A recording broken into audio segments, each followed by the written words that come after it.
everyone. Give everyone a few minutes to pop on. When you do, say hi, let me know you're here. Hi.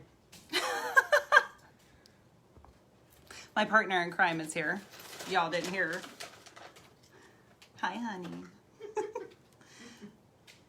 you share it to my personal page, please? Thank you.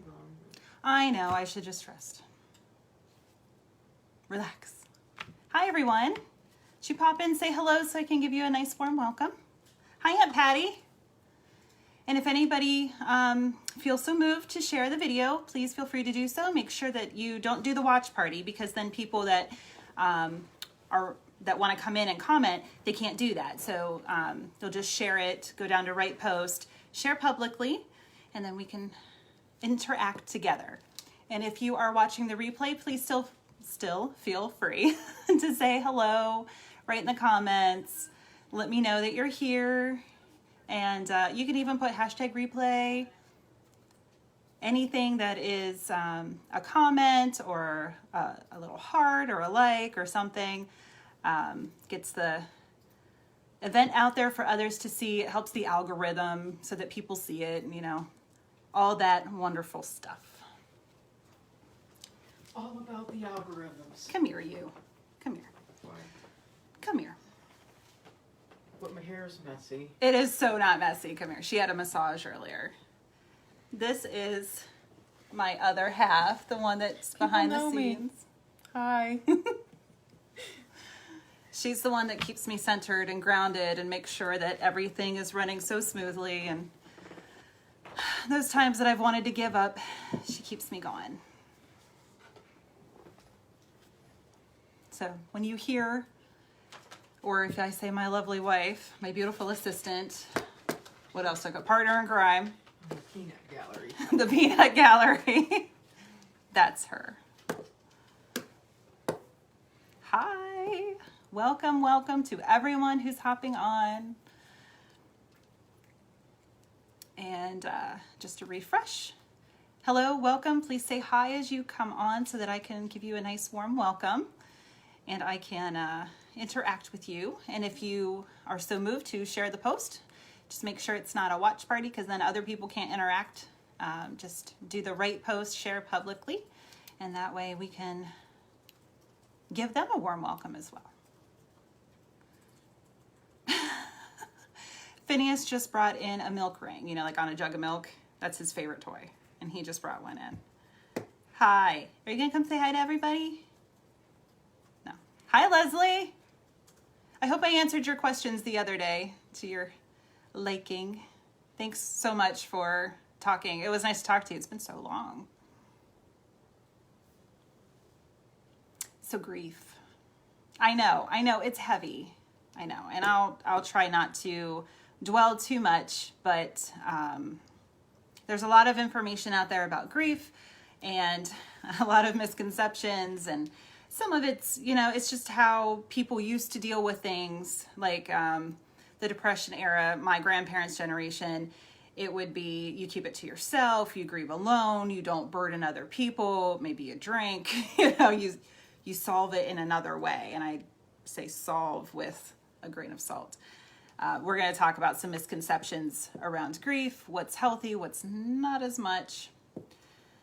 And there's no shame in seeking assistance. I equate it to trades. So like carpentry, it's been passed down through millennia. So my goal is to give you some tools that you can put in your toolbox and that you can use whenever you need to.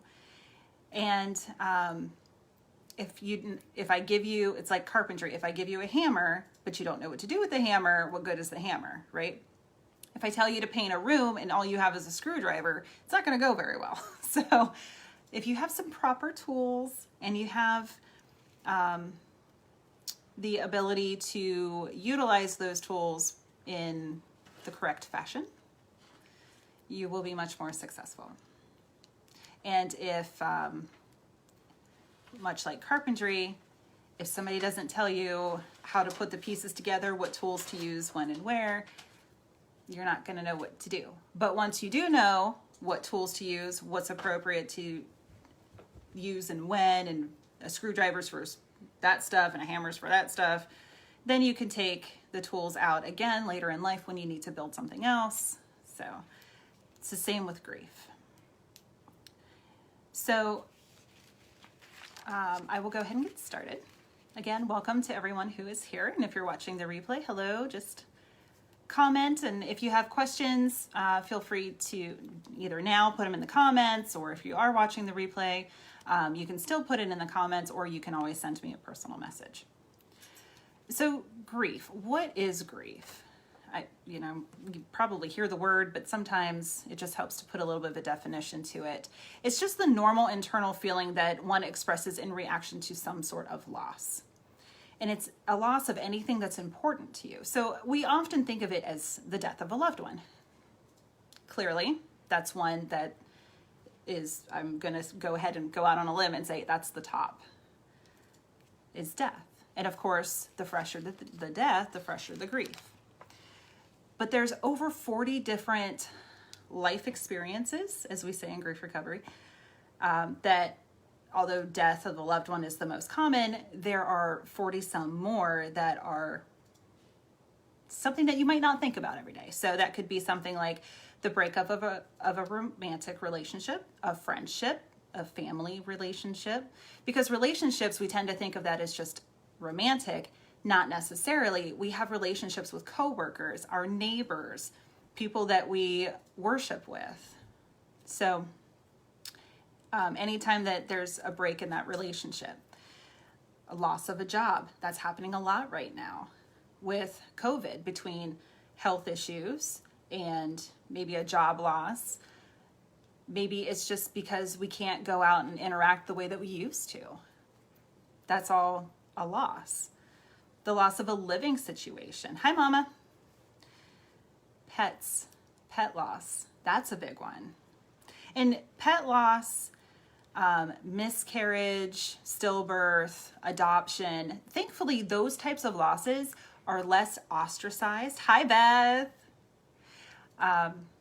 You're less, we're going to talk about disenfranchised grief. So it's more socially acceptable than it used to be to talk about those types of losses and to recognize those as real losses, because they are.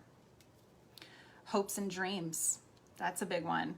Retirement, something that's supposed to be happy. Graduation, same thing. Things that are supposed to be happy, not necessarily. Because retirement, sometimes that's your friend circle. That's what you've been doing, getting up and doing every day for 40 some years. And now it's like, what's my purpose? What do I do now that I'm retired? Or maybe you were forced into retirement because of things that are going on, budget cuts, downsizing, mergers, COVID, whatever it might be. So it's not something that you were necessarily ready for. With graduation, it could be empty nesters. That's real. That's a real type of loss. It's like, oh my God, my kid went away to college and now I don't know what to do with myself, because it's a change. It's a change in your living situation, right? Religion. Sometimes people, especially when it comes to a death, like a tragic death, some people will lose their religion, to quote REM, losing their religion. It happens. Or sometimes people go through some self-discovery and think, maybe what I've been taught all my life isn't what I actually believe. Your self-identity. People go through this a lot whenever, hi Marcia and Bonnie. People go through that, the loss of self-identity when they retire, like what's my purpose?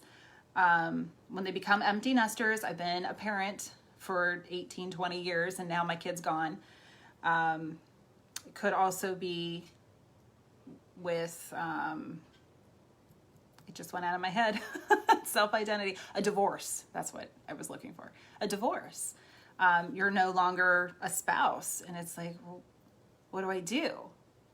Or when you've been married for 50 years and your spouse dies. Health, like I said earlier, imprisonment. So yourself or someone that you love is incarcerated. New family members. So say somebody gets married and they're bringing other people in. It could be step-parent and step-sibling situation. It could be a daughter-in-law or a son-in-law. Anytime that there's somebody new that's introduced. Sometimes people feel a loss there because it's no longer how the family unit used to be. It's a new way of being. Typically, we see that more in the whole step-parent situation. So the difference between grief and mourning.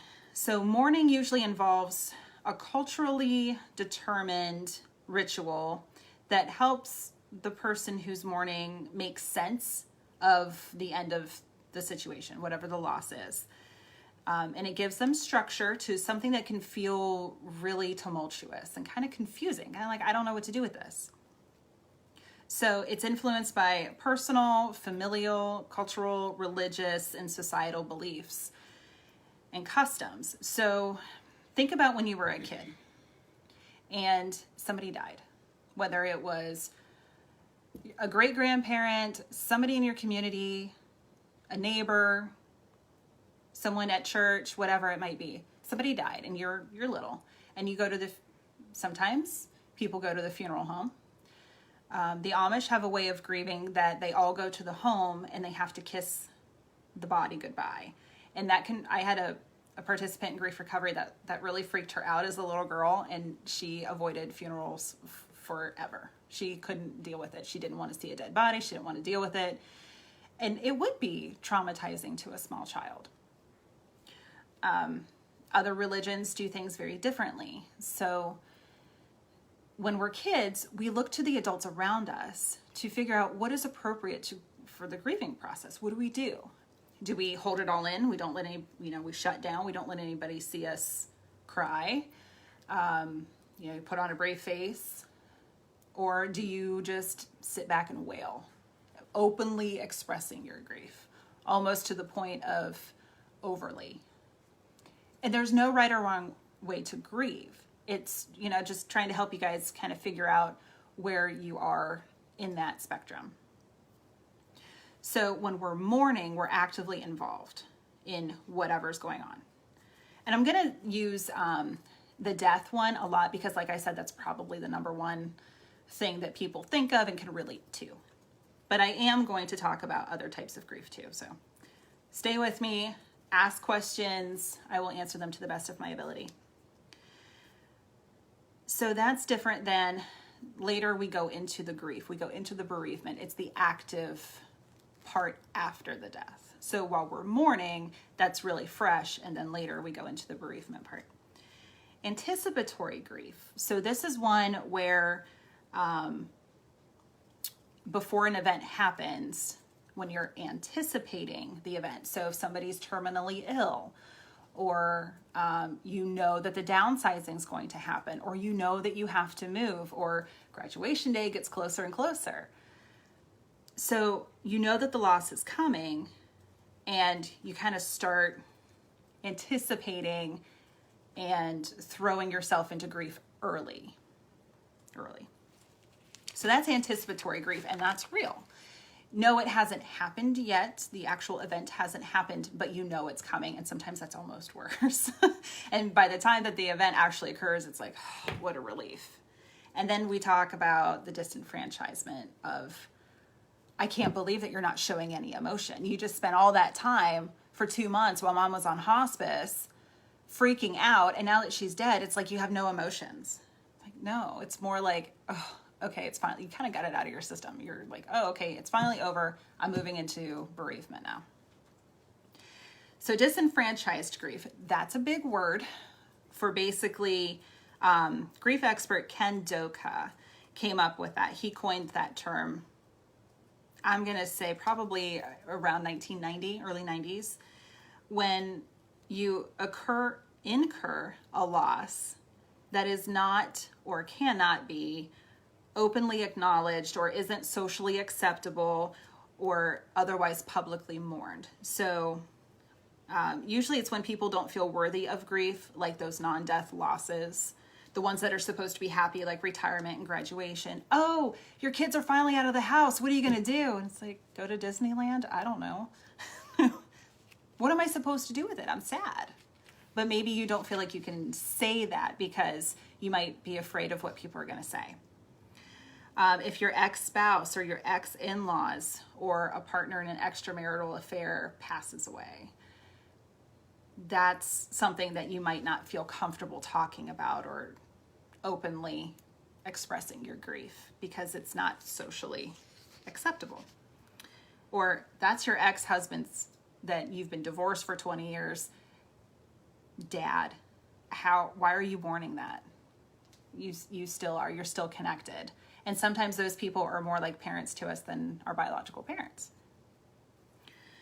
Something that's stigmatized, like an overdose, suicide, alcoholism, a mental illness, incarceration, like I said earlier, stuff that has that stigma attached to it. So you don't necessarily want to talk about it. Like, I don't want to talk about the fact that my brother's in jail for murder.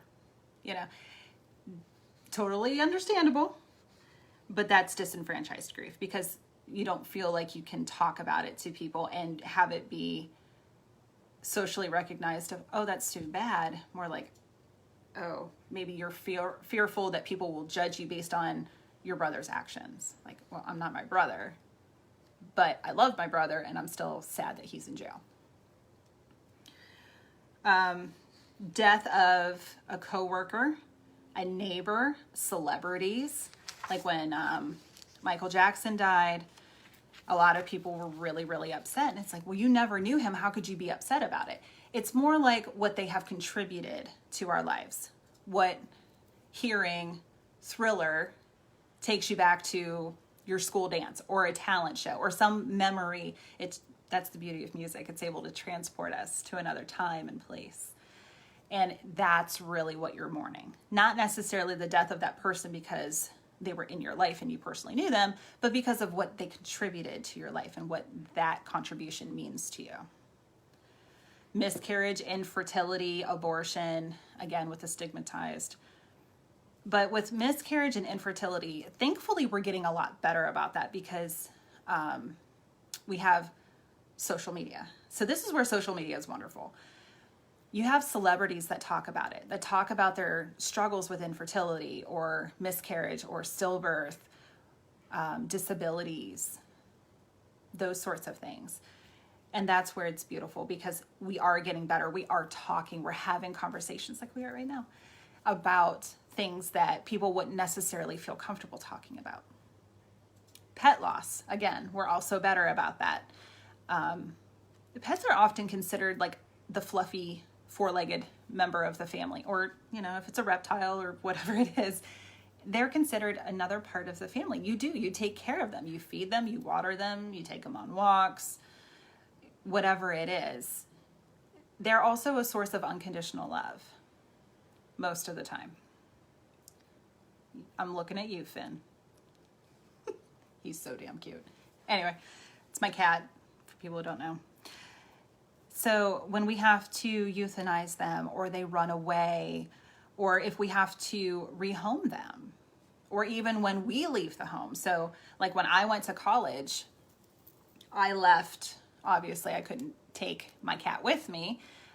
They were sisters to begin with, and I was going away to college, living in the dorms, you know, doing the whole traditional college student life, loved every minute of it. But I only saw Daisy when I came home on weekends and during school breaks. So she more migrated to being my mom's cat. But every time, even after I had left the home, got married, had my son, when she was still alive and she was with mom and dad, she would always come up to me and she would just love on me. So they know. But leaving her was difficult. If there's a divorce and somebody gets custody of the dog, whatever it might be for you, that can be traumatic as well. Or maybe you have to rehome them because you're moving and you can't take the animal with you, or you don't think that they'll make the trip. Or they're just getting old and sick and maybe you can't take care of them and you want to make sure somebody else can. That's all grief.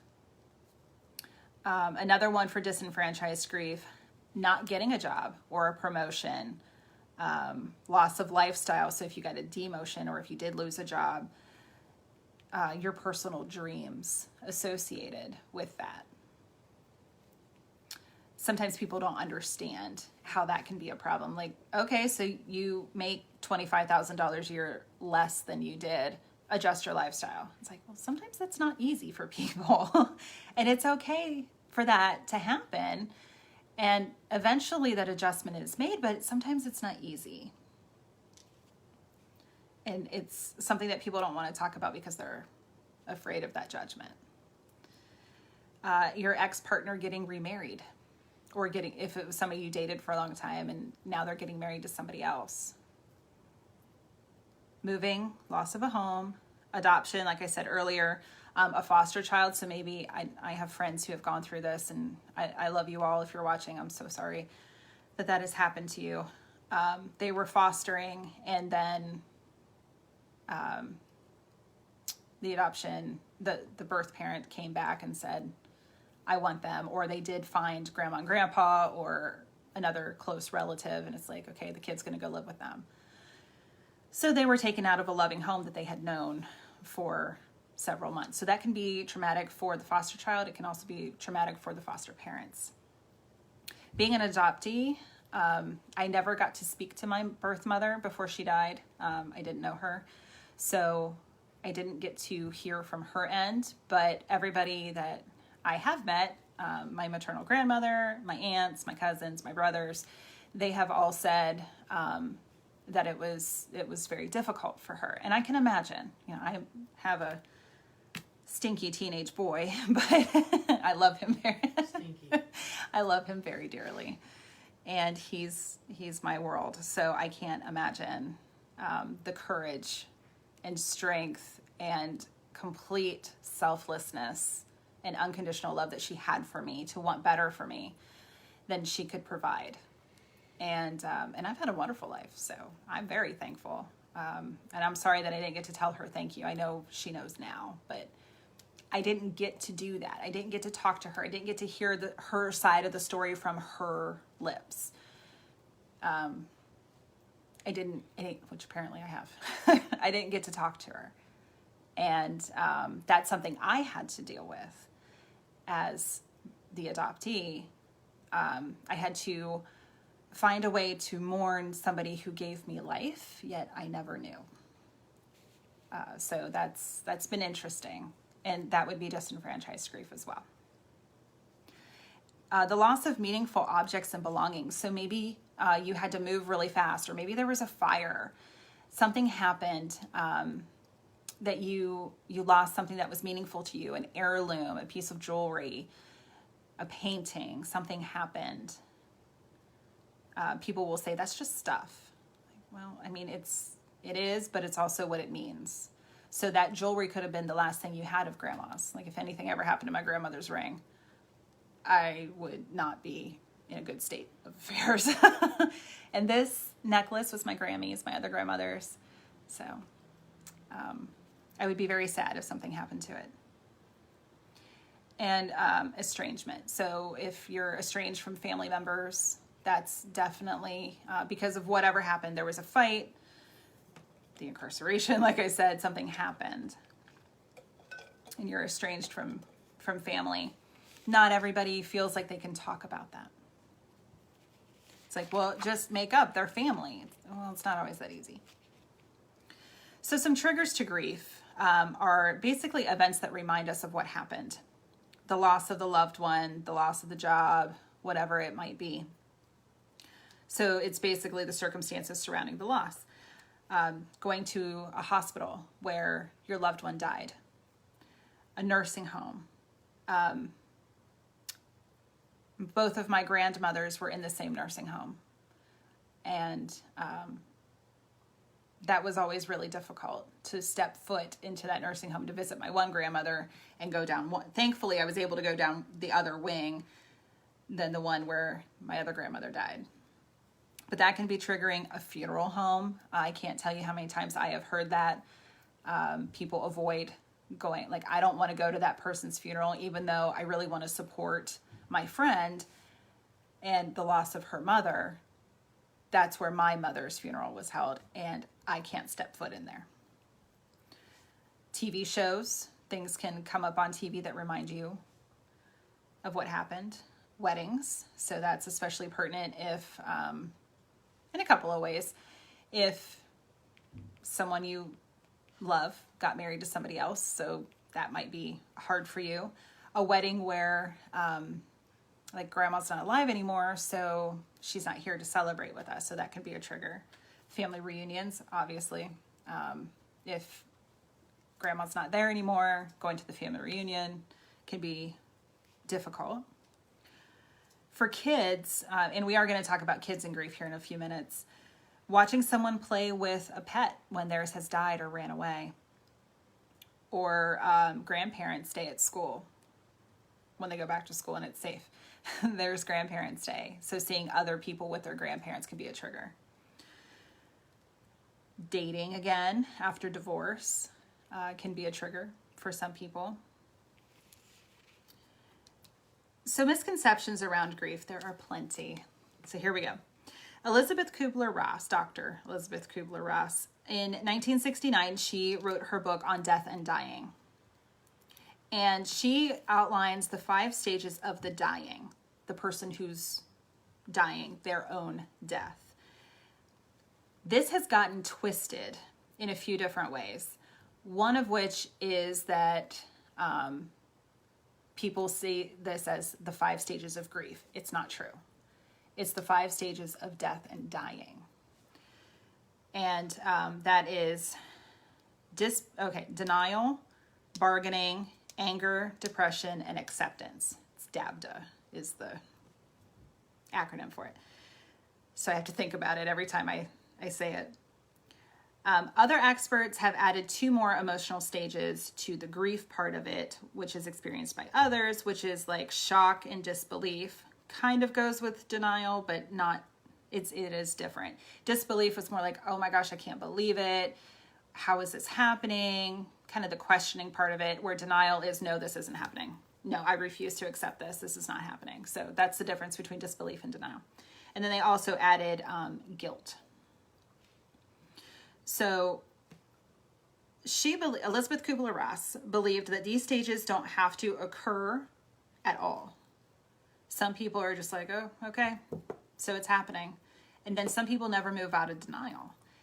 And you can oscillate, and you don't have to do them in order. You don't have to do them at all. Some people skip stages completely. Some people stay stuck in others. And they can reoccur throughout the individual's process. So she actually is noted as saying that she never would have published her research if she knew that people were going to be held to a standard that if they didn't experience every single stage in order, then they're doing something wrong. They're grieving wrong. First of all, there's no right way to grieve, yours or anyone else's loss. So she actually was like, I don't understand why people think that you have to do this in this order. And with grief, it's a totally different animal. It doesn't necessarily, when you're the other person, you're on the other side of the table, it doesn't necessarily apply. Can you feel denial? Absolutely. Can you feel acceptance? Yes. Can you feel bargaining? Yeah. Can you do bargaining? Yeah. But it's more, those 5 stages are for grieving your own stuff, not necessarily someone else's death. But there's no right or wrong way to grieve. If you take nothing else from this, there's no right or wrong way, and there's no timeline. It's all experiential. It is your own personal journey through the grief process. And what that process looks like is totally up to you. Here's another misconception. Hi, Michelle. No one loss is greater than another. Hear me out. I know. I cannot, for the life of me, imagine losing a child. To me, that would be the worst possible thing on the planet. From somebody who almost lost her child. So he was 7 weeks premature. Thankfully, everything was fine. He's a stubborn little fighter. Hi, Rick. So I never really had to deal with it. But oh my God, I've always said if something happened, throw me in with him because I won't live. I won't. To other people, they might say the worst possible loss is the death of a loved one. To other people, the worst possible loss is the death of a pet. Whatever it is, there's no one loss that's greater than another. It's just our perception of such. So there was actually so I worked in hospice for a few years, and I was a bereavement coordinator. And I was a certified grief recovery specialist. And I'll talk about grief recovery here in a little bit.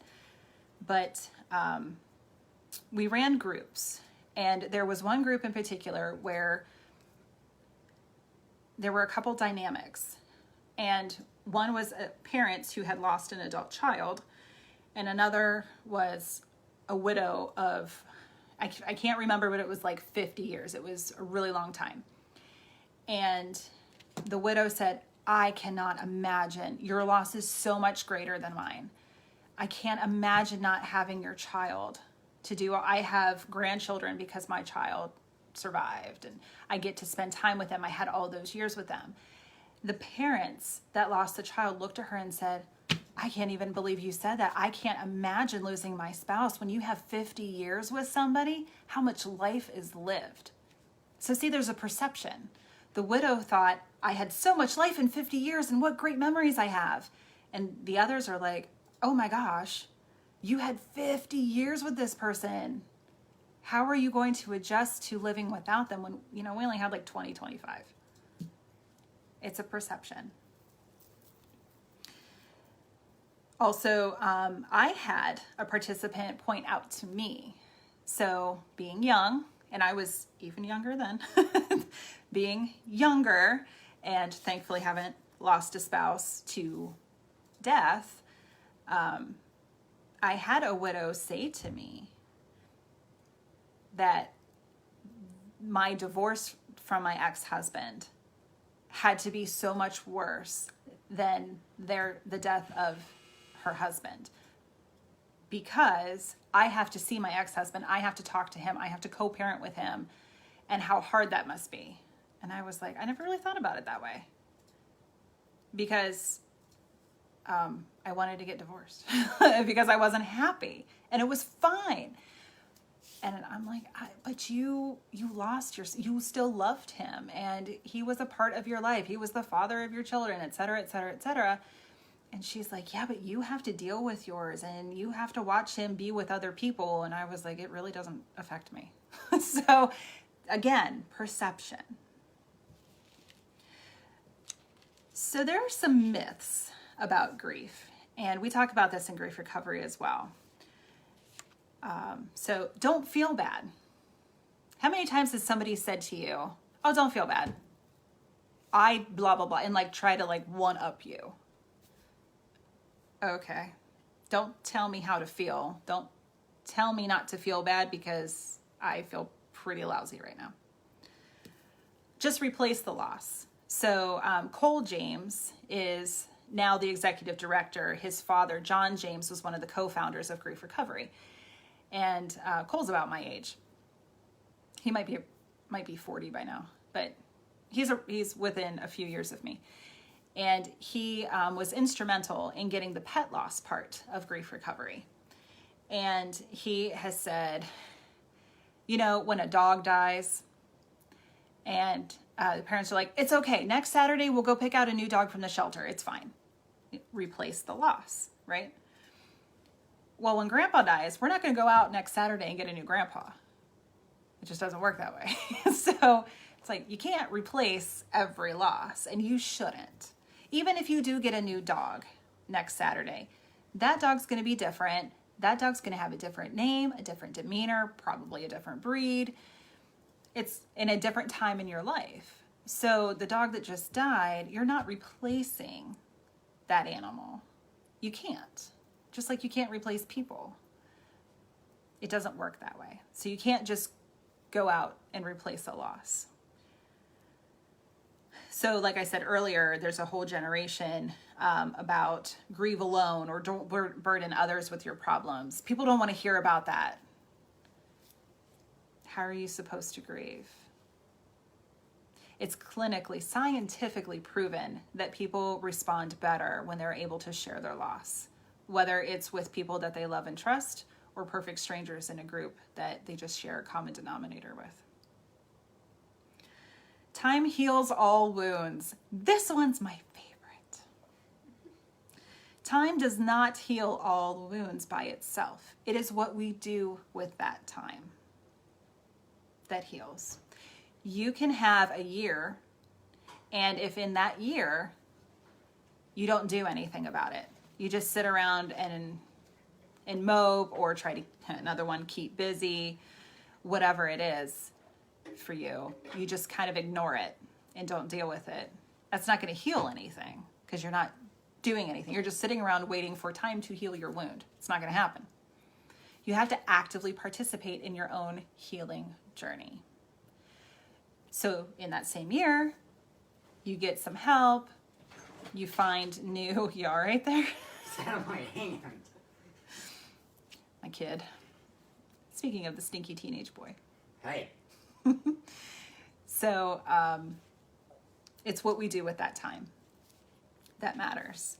If you are an active participant in your healing journey, whatever that means for you, and seeking out some healthy ways to compartmentalize your loss and find a new purpose and put meaning behind what you're doing and continuing to live your life, then that time, what you do in that time, will heal the wound. Keep busy. Oh, just keep busy. No. What are you doing?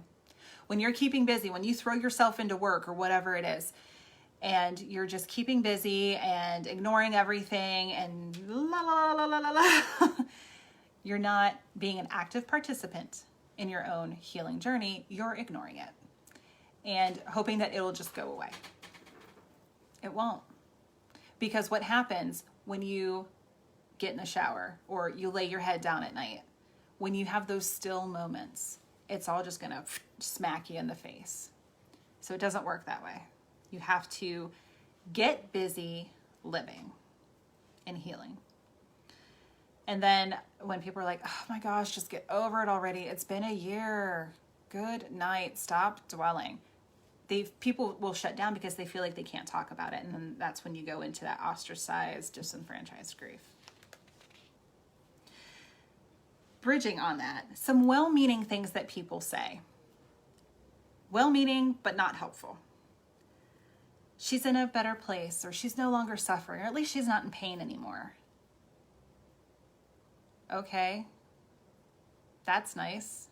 It's true. She's not in pain anymore, but you know what? She's gone. And she's not coming back. And I don't know how to deal with that.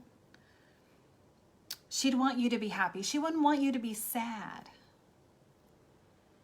Okay, but I am.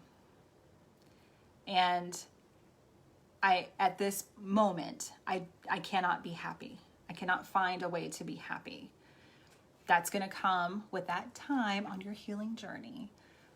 But you're allowed to feel whatever you're feeling. So when people say, don't feel bad, don't be sad about it, don't cry, she'd want you to be happy, be strong. That's another one, be strong. Especially when like, oh, I gotta be strong for mom because she's a mess. Or I gotta be strong for my kids because they're a mess. It's kind of like self-care. It is self-care. If you don't fill your cup up first, you cannot pour from an empty cup. What do the airlines tell you?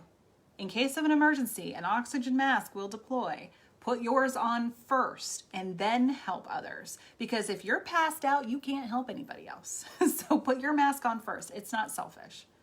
You're allowed to do that. You don't have to be strong for anybody but yourself. And you know what? It's okay if you can't be strong. When my grandfather died, I was an absolute wreck for at least a week. I didn't know what time it was. I didn't know what day it was. I didn't sleep. I had no idea what was going on. And that was okay. I had people around me who loved me and supported me and uplifted me, and that was wonderful. But I couldn't be strong for myself, let alone anyone else. And Michael was 6 at the time, almost 7. Thankfully, his father and I do have a good relationship, and he was able to be there so that he could be strong for Michael, so that I could grieve in my own way. When people say, oh, it could be worse. Okay, it could be worse, but this really sucks. So that doesn't help me. Well, at least you still have your health. That's nice. Okay, you're right. I'm thankful that I have my health, but you know what? This hurts. This situation sucks. Oh, it's okay. You can remarry. You can have other children. You can find another job. Again, true, I could remarry if I so chose. I did. Maybe I can't have more children. Maybe what happened made it so that I was barren. And maybe I don't want to have more children. I was really sick with my beautiful, wonderful child, and I didn't want to push it. So I didn't. I chose not to. But that doesn't mean that I don't grieve not being able to have more children. Because when I was little, I wanted to have lots of kids. And it's okay that I didn't. Finding another job, true, but I don't know when that's going to be. I don't know if it's going to be as great as the job I had. I don't know how we're going to make ends meet in the meantime. There's a lot. So now we insert some religious stuff into it. Well, God needed her more. God needed another angel. So now you're saying that God is punishing me by taking away someone that I love because he needed her in the legions of angel choirs that he has? I don't understand. And that's when people can lose their religion. Like, okay, so God's punishing me. God's saying that I'm not worthy, that I'm not loved enough to have someone that I love still with me. It doesn't mean that that's true, but if that's what somebody thinks, if that's their perception, if that is their reality, that is not helpful. Again, well-intentioned, not helpful stuff. At least you had X amount of years with her. When my grandfather died, I said I had almost 31 years with my grandfather, and I wanted 30 more. I never, ever wanted to lose him. He was my favorite person on the planet, present company excluded, my love. But until my son was born, for 24 years, my grandpa was my number one. So I wanted 30 more years with him. And I'm grateful for the 30 that I had, but that didn't help that I didn't have additional time with him. When someone completes suicide or overdoses or does something, drives drunk, whatever it might be, oh, well, he brought this upon himself. Wow. Really? That's where we're going with this? My brother just died in a car accident. Hi, Sarah. My brother just died in a car accident. And you're saying that it was his fault? Because if he would have made different choices, he'd still be alive? Really? That's not fair. Just because it's true that the choice was made doesn't mean that it's right to say something like that. It's time to get over it. They've been gone for a year, like I said earlier. Again, really, there's no timeline on grief. And oh, I know how you feel. Do you? Do you know how I feel? Just because you also lost your father doesn't mean that you know how I feel losing my father. You lost your dad. Your relationship with your dad was one thing. Me losing my dad and my relationship with my dad is another. What they're trying to do is they're trying to relate and say, I too grieved the loss of my father, but nobody knows how somebody else feels. You may have gone through a similar situation. You may have lost the same person. You might have gone through a divorce. You might have gone through a custody battle. You might have miscarried a child, but that doesn't mean that you know how somebody feels. Always try to remember that. So I'm going to bridge into why people don't grieve. A lot of it is that they're afraid of their own emotions. They're afraid of what that's going to look like. Some people just don't like to cry. Like, I just don't like to cry. I don't like the way it feels. I get a really bad headache. I get a snotty nose. It's not pretty. I don't want to do it. Though tears can be cleansing and it is helpful, not everybody wants to experience it. They're also afraid of letting out emotions. So maybe as a child, they were raised in a household where emotions were bad. Unless you were laughing and happy, and sometimes even then it wasn't okay, you weren't allowed to show emotion. Some people are afraid of that societal response, especially if it's disenfranchised grief or stigmatized. Some people don't want to lose their power or be seen as weak or vulnerable. It's like, no, I have to keep on this brave face because I can't let anybody see me cry. I can't let anybody see me sweat. They're afraid of being in more pain than before. So I already know this compartment of grief, this compartment of emotional pain, and I don't want to open the floodgates and invite more pain in. And some people don't grieve because of the shame that's attached to it. So and again, shame, if you are not familiar, Dr. Brene Brown is amazing with shame and guilt. So look her up, get on her website, buy her books, or check them out from the library. Watch her TED Talks. She's amazing. Love her. When we don't deal with an emotional wound, it festers. So just like a physical wound, if you have a giant gash on your arm and you don't seek medical attention, you don't clean it out, you don't try to dress the wound and keep it clean, you just let it go, and it just gets yuckier and yuckier and yuckier, and I won't go into details. I think we all know what it means. The emotional wound does the same thing. It festers and festers, and it gets uglier and bigger and grosser, and is that a word? I don't know if I conjugated that right. Sure, whatever. Grosser is a word. Okay, thank you. So it will, and we're going to start lashing out at people. We're going to be angry. We're going to be isolated. We're not going to be the same person, the happy-go-lucky person we were before.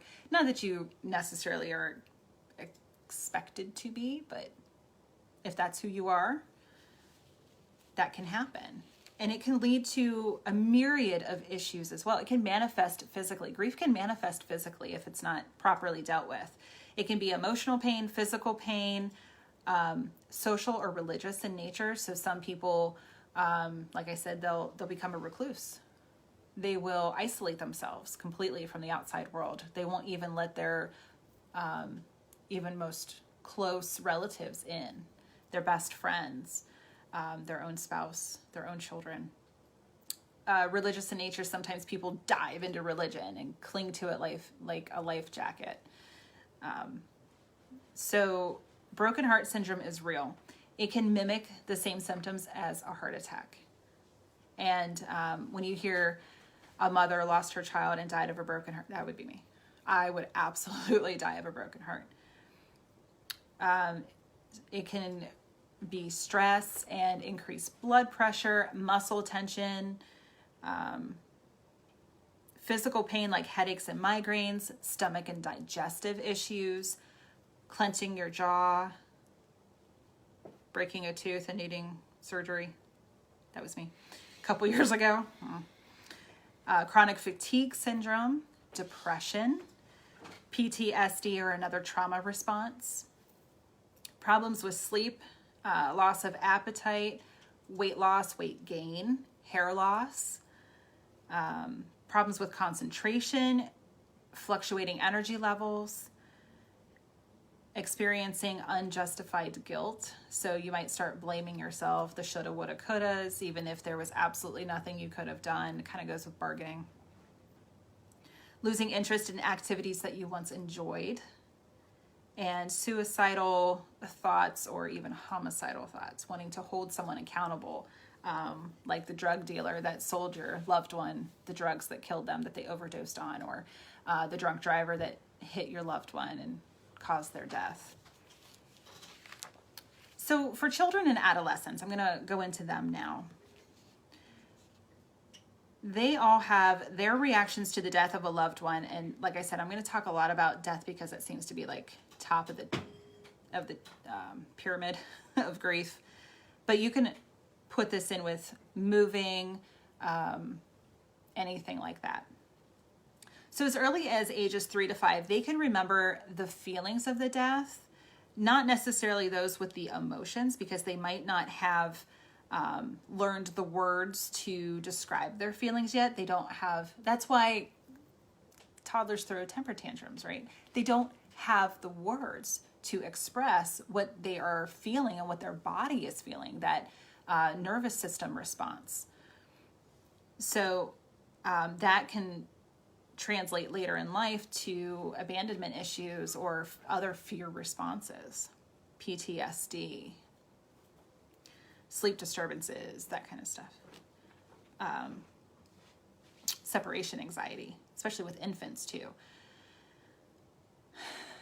So now that he's out of the room, my beautiful, wonderful child was 2 when his father and I divorced. And it wasn't until about a year ago or 2 years ago, within the last couple of years, we learned that we thought he had a generalized anxiety disorder when it's separation anxiety, because his father and I, when he was 2, divorced, and I moved out of the home, and he had to split homes. So I felt a huge amount of guilt and grief, and like I messed up my kid because we got divorced and caused him separation anxiety. And I went through a horrible time trying to figure out what to do with that guilt and grief that I felt that I had imposed upon him. So several years later, it's here, and it's just finally getting diagnosed, and we're like, oh my God. So it sticks with him. Ages 6 to 8, they can understand that the death is permanent, and they could be preoccupied with memories, and their way of coping with it is like incessantly talking about it. So this can happen when, like say a child is an older sibling and mom miscarries. And they keep talking about it. And it could be really upsetting to the parents. It's like, oh my God, stop talking about it. It's so painful that I lost a child. But that's their way of coping with it, is continuing to talk about it. And it's their way of trying to kind of work through and understand what happened.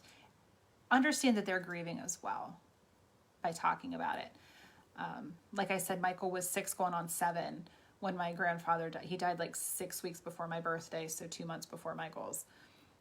So we were really close to being 7. And he talked about it and talked about it and talked about it and talked about it and talked about it. And we did work with him and talk through it, but there were times that I'm like, stop. But I had to bring myself back and remember that the reason that he was talking about it is because that was his way of coping with it. So try to be patient with them if you're dealing with kids that it almost seems like they're obsessing about it. It's not really a problem unless they're worried about their own death. Don't ever tell a kid that grandma's sleeping, because then they could be afraid to go to sleep.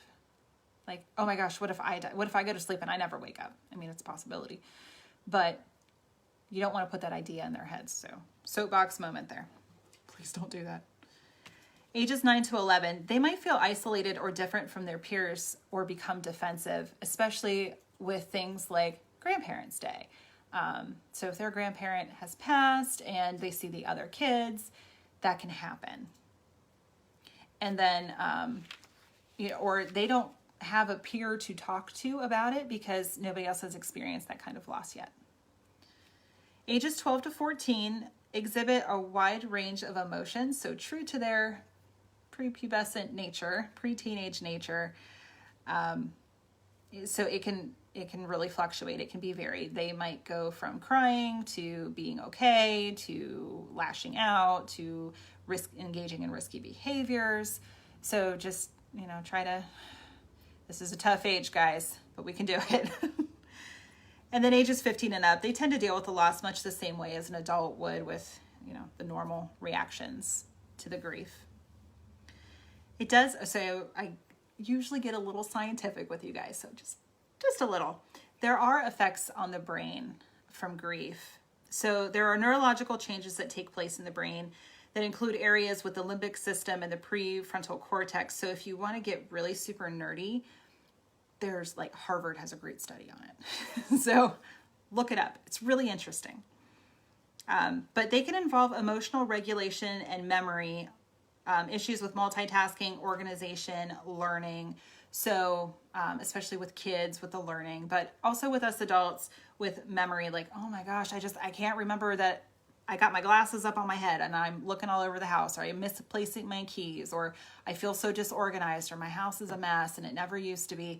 Just understand that that's all part of grief, and it has a real effect on your brain and your body chemistry. And it can cause a disruption in hormones that result in, like I said, the sleep disturbances, lack of appetite, fatigue, etc. But the beautiful thing about bereavement is that it can ultimately lead to enhanced personal development. You can really figure out who you are during this whole process. And it can shine a light on a way that, how do I say this? Like the tools with the toolbox. It's I didn't really know what to do with this. And now that I can process this, I can go back and talk about and analyze all of my previous experiences with grief. So while there's no timeline on grief, you can take steps to get your life back on track. Care for yourself. You know that I'm a huge proponent of self-care. So showing compassion towards yourself, making sure you're eating regular meals that are super nutritious, nutrient rich, fresh fruit and veggies as close to the earth as you can get. Not so much on the processed side. Getting extra rest. So just listen to your body. Does your body say, I need to rest? Does your body say, I need to exercise? Does your body say, I need more water? Listen. You can communicate with surviving loved ones. So connect with your family members or your church members or your community members, your coworkers, support groups. So total strangers that are going through the same thing you are. There are all kinds of specialized support groups. So there's general grief groups where you can talk about different things. And then there are specialized ones too. Like there's cancer survivors, there's caregivers, widows and widowers, parents, etc. So, children's groups. So you can look for specialized groups as well. And then it's all about while you're adjusting to your new normal. We're all going through that right now with COVID. And our new normals, I haven't put makeup on this half of my face on a regular basis for months. So unless I'm doing this, I don't, because the mask covers it all, right? So I just do my eyes and that's it. So it's a new normal. It's an adjustment. It's kind of like, oh, that's what that is. So grief recovery. The Grief Recovery Institute is the home of the grief recovery method. So when I worked in hospice, I had the absolute pleasure and honor of going on an excursion with my dear friend Andrea. She and I were able to go to Pittsburgh and get trained by the one and only, the lovely Lois Hall, whom I love dearly. She's in the Columbus area. So we have our own grief recovery trainer right here in Ohio. How awesome is that? She's a phenomenal person. Professionally, she's just amazing. She's like a grandma. I love Lois. So grief recovery, it was started in the mid 80s by the late Russell Friedman and John James, who's currently still alive. I mentioned his son Cole earlier, who's now the executive director and was instrumental in getting the pet loss part of it going. They have the books. You can go on Amazon. You can buy the grief recovery handbook. You can buy the When Children Grieve. You can buy the pet loss, all that stuff. This is not a plug for grief recovery unless you take it as such. I just really believe in the program. I don't practice anymore as a certified grief recovery specialist, but there are plenty out there. So if you need a referral, let me know. I'm happy to connect you with the lovely bereavement team over at Crossroads Hospice, and they are national. So wherever you are, there's probably someone around you. And also, their grief recovery method's based in Oregon, but they have an international outreach. When Andrea and I went to Pittsburgh to become certified, we had someone from the Bahamas in our group. And we all became very close. You don't go through something, and we see this in every group, you don't go through something like this and not come out with friends. Because you do. We go through in 4 days what people go through in 8 to 10 weeks. So it's pretty intense.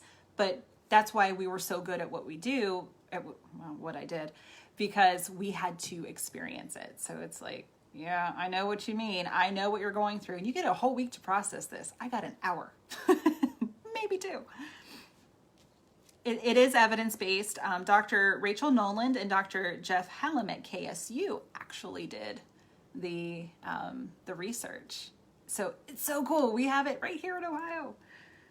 Awesome. The certified, to be a certified grief recovery specialist, anybody can do it. You just pay the money and get trained and have a passion for it and want to help people. So look into it, or if you need me to help, let me know. Happy to do it. It is not a quick fix, but it taught me everything I know about proper grief. And it is a recovery. It's long. It's a process. You can continue to use it. It's, like I said, the tools in your toolbox.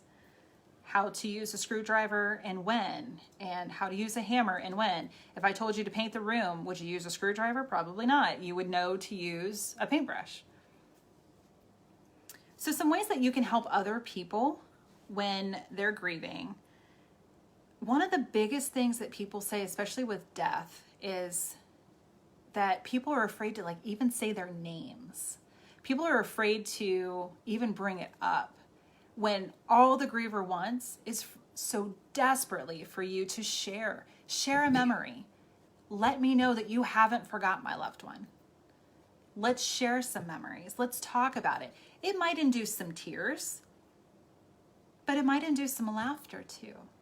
And if it just brings somebody comfort to know that they're not alone, that they're not the only ones who are grieving, and that somebody else remembers their loved one, that's pretty special. You can ask them, how are you feeling today? Not, how are you doing? It's like, well, terrible, thanks. It's more helpful to say, how are you feeling today? Because it can change by the day. Today I'm good. Today I'm okay. Tomorrow, I might not be. Offer hope and support. I'm here to help you get through this. I might not have the words to give you, but I'm here. I can give you a hug, or I can just listen. People don't necessarily need advice. Sometimes they just need someone to hold some space for them, to listen without the intention of response. So in our society, we do tend to listen to respond rather than listen to learn. You don't have to say anything. You can just gently nod your head. And I get this all the time. Thank you so much for listening. My wonderful wife told me about a week or 2 ago that I'm a good listener. And that was a huge compliment to me. Thank you for that. Because sometimes that's all people need. Just someone to listen. Someone to not necessarily empathize or sympathize or even offer any kind of, well, have you tried talking to somebody about this? Have you sought professional help? Blah, blah, blah. They don't need that. It's just, that must be really hard for you. Validation, confirmation, just listening. Sometimes people can tell you things that they can't tell their own loved ones. Like, I'm really mad about mom's death, and this is why. I'm really mad at my brother because he wasn't there when mom died. He refused to visit her in the nursing home. When on the other side, the brother didn't want to remember his mother that way. It's not that he didn't want to be there when she died. It's that he didn't want to remember her that way. He didn't want to remember her hooked up to all those tubes and the beeping of the machines and the smell of the sterilized hospital. He wanted to remember mom baking cookies and the smell of chocolate chip cookies when he walked in the house. It's okay. Offer to help out. Go to the grocery store, cook a meal, do some yard work, some maintenance around the house. Take the car for an oil change. Get gas in the car, something like that. Something that can be small but means so much to people. And at least avoid judgment on the outward side. So you can think whatever you want to think. You might be like, oh my gosh, here we go again. She's talking about it again. But though you might not agree or totally understand what somebody's going through, maybe you've never been through a divorce, you couldn't imagine divorcing how much you love your spouse. That doesn't happen for everybody, as we know. But just provide a safe space for someone to express whatever they're feeling. That can go a really long way. Maybe even offer to go to a support group with them. People are more likely to go and seek help. It's like, my God, she needs to go talk to somebody. She needs something. People are more likely to go and seek that out, whether it's a support group or a professional or whatever it might be for them, when someone that they know and trust goes with them. So if you are so inclined, just being that person. So I talked about the things that weren't helpful, well-meaning, not helpful. So some better things that you can say that could be helpful. I'm so sorry you're hurting. I don't have the right words to say, but I'm here for you and I care. I don't know how you feel, but I'm here to help in any way that I can. Go ahead and cry. Let it out. People often won't cry because they don't feel like they have permission to do it. So giving someone permission to cry or scream and yell or, into a pillow, punching a pillow, something like that. Just providing that safe space for them to have that emotional outlet can mean the world to somebody. Like I said, sharing. You know what? My favorite memory was when we went with Grandpa and blah, blah, blah, blah, blah, blah, blah. So talking about it. You and your family are in my thoughts and prayers. And sometimes just hug or hold a hand when words aren't even necessary. So that's the end of my TED Talk. Thank you all so much for joining. If anybody has any questions or comments, feel free to throw them in the comments or send me a message. I really appreciate everyone being here and listening to me ramble on about grief. I could go on for so much longer. I loved working with grief. I know it sounds really morbid, but one of my top 3 favorite jobs was working with bereavement and grief and helping people, because I watched people come in and their body language, they were just like hunched over. And then if they stuck with it and they did the work, their spine was straight, their head was high, their steps were quicker, they weren't shuffling or dragging their feet. Just how beautiful. And when people would say, I called my sister for the first time in 6 months and talked to her, and we just cried or laughed or hugged, or whatever it is, that was huge, huge, because it wasn't anything I did. I provided the space, gave them the tools, taught them how to use them, and then they went forth and they did it. And that was the most rewarding experience. So I am happy to guide you in any way that I can, help you with any questions you might have, or if you want to share any of your experiences. If you just want to vent, I can provide a safe space for that. Feel free to do so. But I definitely appreciate everybody watching, and I hope that there was something here for you, some tool to add to your toolbox. Have a wonderful evening, everyone. Take care.